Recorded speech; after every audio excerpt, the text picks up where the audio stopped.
Hello viewers, welcome to Science TV, One News with me, Edna Kaindi, and that is my sign name, and my sign language interpreter, Irene Chebiwot. The National Assembly Committee on the Implementation of the Constitution, CIOC, has visited Malindi and Kilifi prisons as part of a nationwide effort to assess and improve the country's prison service. The committee's visit aims to evaluate the current conditions and identify areas for reform within the correctional facilities. The inspection is part of a broader initiative by the legislative body to ensure that constitutional provisions regarding the rights and welfare of inmates are being upheld. The committee is expected to compile a report detailing its findings and recommending actions to enhance the living conditions, rehabilitation programs, and overall management of prisons across the country. If you come to this place around Nairobi, they are sitting on very prime land in industry area, committee, and then also they are being fed by the rest of Kenyans. Taxpayers' money is spent on them, and I am thinking now it is what the members are trying to say, how we can optimize on the potential around them. We can make use of those expansive RADs to produce food, because we are still being requested by those in charge to assist in the supply of food, because the inmates sometimes are not getting enough of what they are supposed to eat. The misuse of RAD in prison, because I believe prison, they own very large chunks of RAD where these prisoners can be able to cultivate and produce.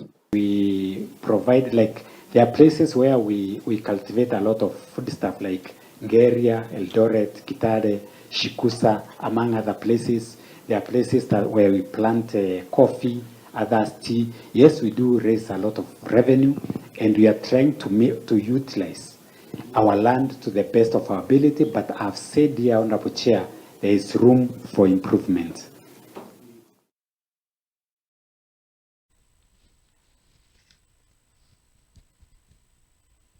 On to our next news. A coalition of small political parties has formally petitioned Parliament to amend the Political Parties Act, citing concerns that the current law stifles their growth and undermines a truly multi-party democratic system. The parties are calling for changes that would create a more equitable playing field and address the challenges they face, including issues with funding, representation, and registration.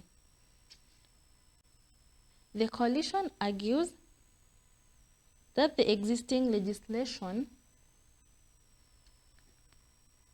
heavily favors large dominant political parties, making it difficult for smaller outfits to thrive.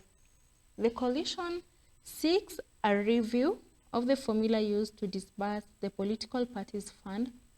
They contend that the current method, which allocates funds primarily based on the number of elected representatives in Parliament, marginalizes them and hinders their ability to carry out crucial functions like civic education and party development.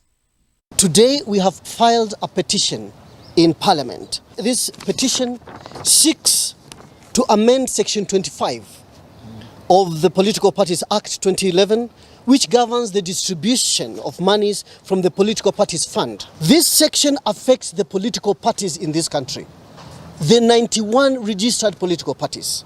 All these political parties are supposed to be funded. Out of 91 registered parties, only 47 47 parties are funded. 54 parties ambazo ziko licensed, ziko na maofisi, ziko fully compliant, they get 0. Unafaa kulipa wafanyikazi na unafaa kuweka mikakati ya uchaguzi, na haupewi hela hata shilingi moja na serikali, na katiba inasema unafaa kupewa pesa na serikali. Na mkipewa pesa, chama kimoja viwili vinachukua yote nusu. Kama sasa mwaka huu pamepeana shilingi bilioni 1.4. Milioni 700 imeenda na wazee wawili.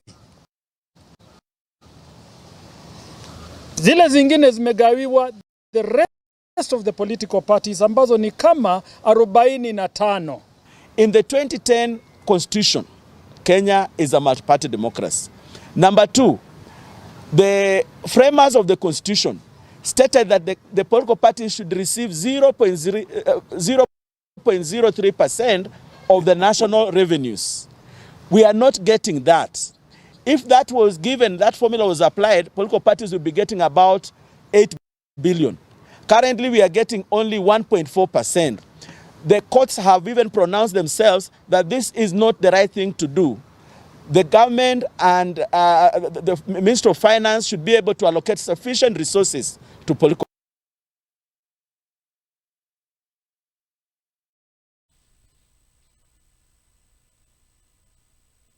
On to our other news. The Supreme Court has expressed deep concern over a growing public mistrust of the nation's electoral process, placing the blame on the political class.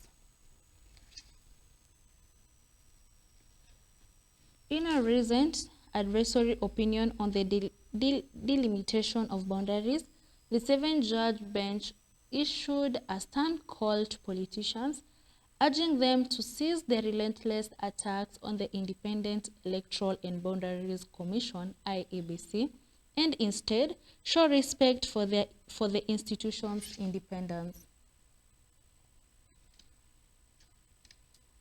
The court emphasized the critical need for political actors to allow the IEBC to manage elections without interference. However, the Supreme Court declined to provide specific direction on the boundaries delimitation, stating that any such action would be hypothetical. The court noted that the newly appointed IEBC commissioners have yet to make a decision on the matter, and therefore it would be premature to issue a ruling.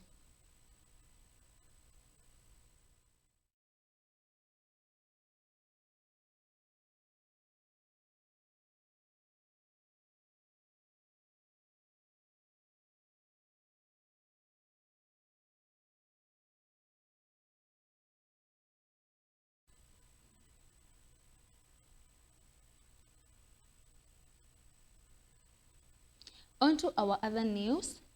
The planned recruitment of 10,000 police constables has been thrown into uncertainty as a stalemate between the National Police Service Commission, NPSC, and the National Police Service, NPS, continues. The process, initially scheduled to commence this week, is now on hold due to a dispute over legal authority. The two institutions are reportedly in a tug of war, each claiming to be the body mandated by the law to conduct the recruitment exercise. The disagreement has brought the hiring of new police officers to a standstill, creating a state of limbo for the thousands of aspiring candidates. We are going to discuss quite sensitive matters, actually, on matters affecting national security. I would request that if around, that you can do it actually away from cameras. We are discussing the national police recruitment, which I don't think is a secret. I think it is something that Kenyans need to know. There is nothing secretive about it. Yeah, it's not a matter of national security. Maybe the chair can do his part. One is done with his part, the rest we can do in camera. Our agenda, whether National Police Service Commission, National Police Service, the agenda is? The advertisement is proposed to be published on 11th September 2025 with recruits targeted to report to the training college on 17th November 2025.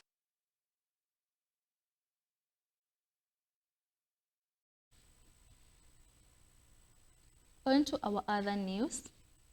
President William Ruto is scheduled to meet with representatives of teachers' unions this Friday to address long-standing issues concerning funding gaps and stalled promotions. The high-stakes meeting comes amidst growing discontent within the teaching fraternity over what they describe as a lack of government commitment to their welfare. Teachers' unions have consistently raised alarm over the large number of teachers who have been stuck in the same job groups for years despite acquiring higher qualifications. They argue that a lack of adequate funding from the National Treasury has hindered the Teachers Service Commission (TSC) from conducting regular and fair promotion exercise.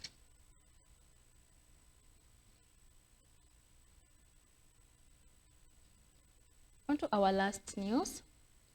A section of Alego Usonga constituents has accused their Member of Parliament, Samuel Atandi, of undermining Governor James Orengo's efforts to attract investors to Siaya County.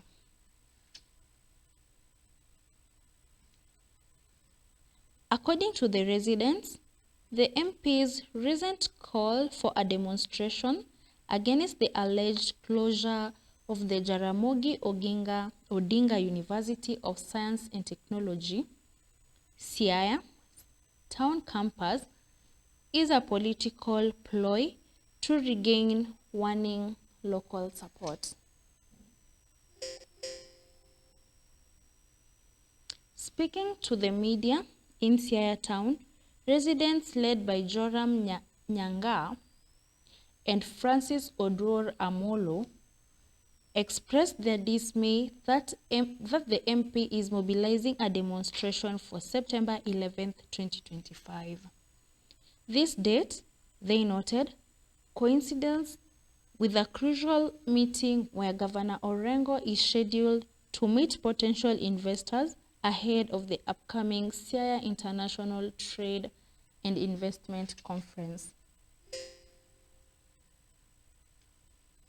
Nyaga further stated that the legislature should not engage in activities that could drive away investors, as this would negatively impact the county and its people.